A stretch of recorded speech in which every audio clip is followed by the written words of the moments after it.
Hey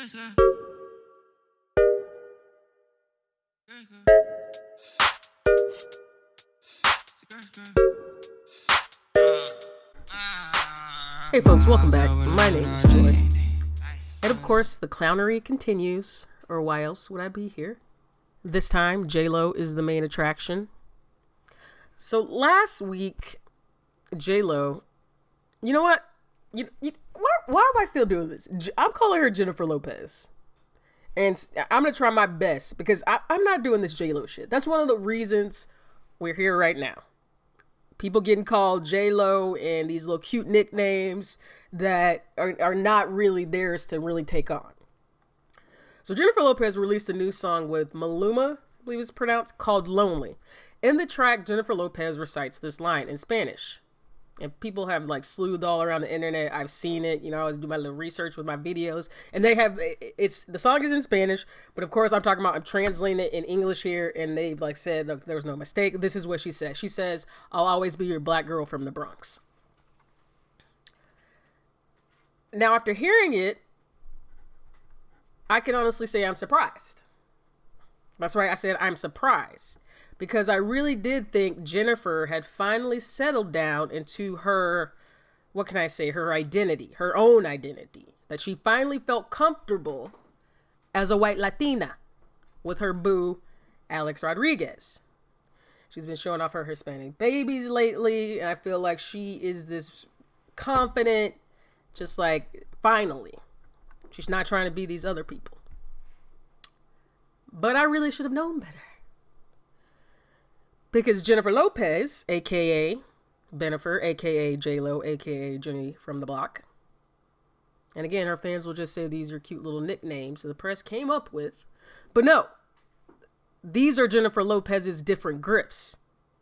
And what we're seeing now, with her calling herself a black girl in this song, is just the latest one. Let's start from the beginning. The truth is that Jennifer Lopez has always identified as whatever culture is hot at the moment. So when Jennifer first came out, and God bless the dead, I don't mean to talk ill of anyone. Selena's one of my favorites. I love the movie. But she was this Latina. She saw that in mainstream culture, and really so in urban culture, there was this taste for the exotical. So we get Selena. Post Selena, she has this rolling money train. She has the curls. She's with Woody and Wesley. She does Anaconda, same thing. She's Lopez, and she's racially ambiguous, or she's a sexy Latina. But that can only last so long, because as we know, all it girls eventually fade. Not Jennifer. She goes away for a while, and she came back.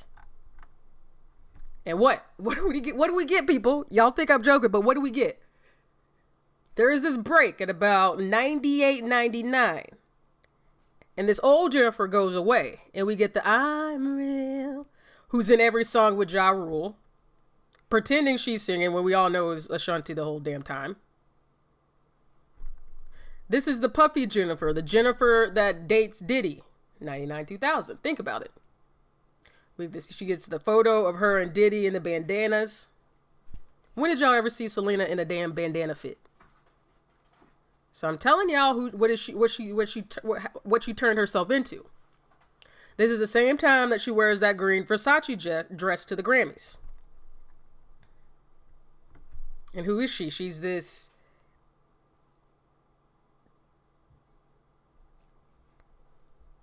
again, Jennifer Lopez, fly girl, spicy chica, is now Jenny from the block. That is until the fire gets a little too hot. Of course, I'm talking about when she was at the club that night with Puffy. It gets all shot up. And this has been like the lowest point of Jennifer's career thus far, aside from Geely, which I couldn't tell you nothing about Geely because I never saw it. I'm not a big Jennifer fan. But when they talk about Jennifer's bio, this is the low point of her career. She was involved with Puffy. The club got shot up. She had to go testify. And so what happens as a result? We immediately see that pendulum swing. And Jenny from the block is now dating the boy next door, Ben Affleck. And Jennifer Lopez remembers as this pendulum swings back from black to white. If you black, get back. If you're brown, you can stick around. But if you're white, you're all right. And she does all these movies. The Wedding Planner, Made in Manhattan, Jersey Girl. We get the no accent Jennifer, the blonde haired Jennifer, the white Jennifer. And that's what's hot then. Look who's on the charts. The Britney, the Christina, the Jessica Simpsons, the Cameron. We get Cameron Diaz is hot and popping. We get the Jennifer Lopez, who is safe and fragile and in need of protection. The Jennifer who is worthy of our admiration. The Jennifer who is not like us Negroes. And if you didn't get what I was talking about at the beginning, I hope you do now. And so we get to 2020, and you're asking me, well, Joy, what does that have to do with the price of tea in China? Well, what's hot right now? I was, yeah, I went. Tea can be hot. I did that without even trying. No, what's hot? Black people. So what is Jennifer Lopez? A black person.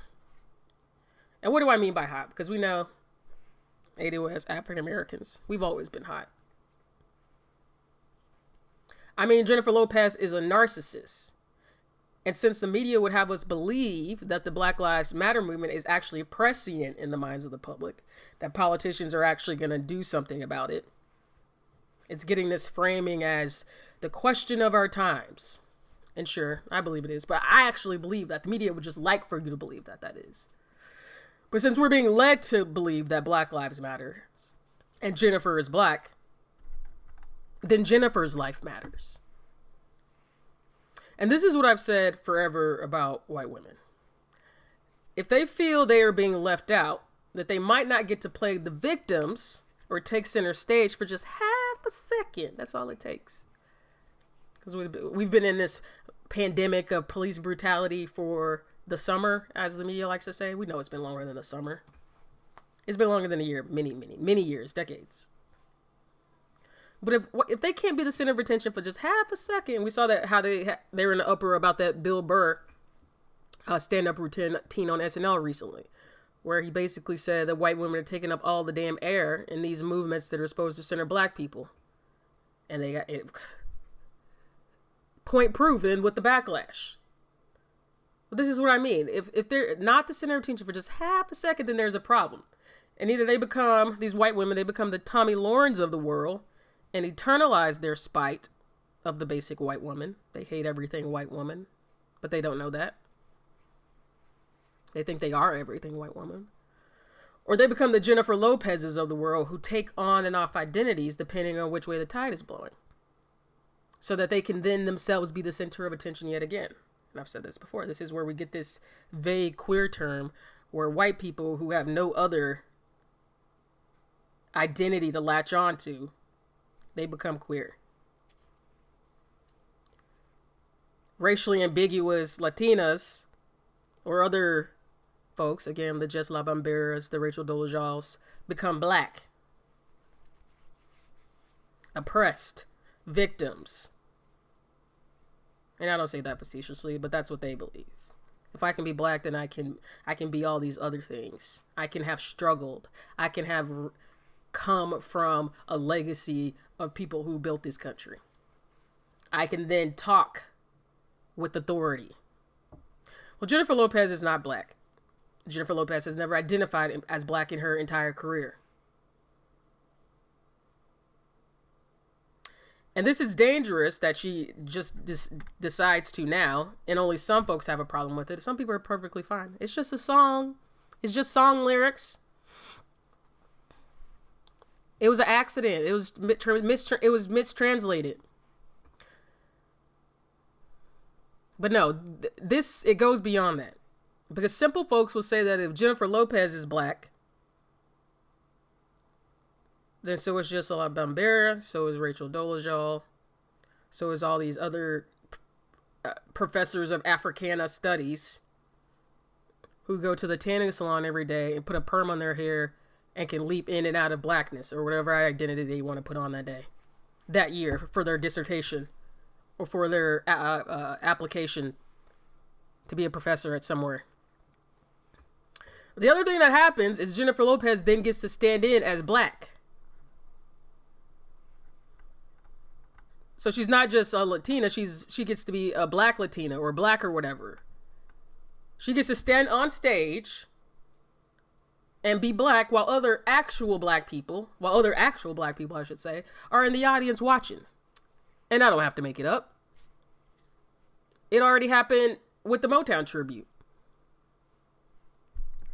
Y'all gotta tell me, what kind of fools do we look like letting Jennifer Lopez, of all people, to perform a Motown tribute at the Grammys of all places? Now, this isn't the BET Awards. This wasn't no Motown 55. At the Grammys, the world stage for music, of all the singers in the world, of all the dancers, since you don't have to obviously be black to perform this tribute, somehow we still landed on Jennifer Lopez. When we have Beyonce, Fantasia, Usher, the list goes on. I mean, damn, they could have let Kanye put together a gospel spin on the tribute if we were just going to let anybody get up there and do anything. But no, we had Jennifer Lopez, again, doing the Motown tribute. Literally a label, Motown, that was built by and for black people. Jennifer Lopez did the tribute. That being said, this too shall pass.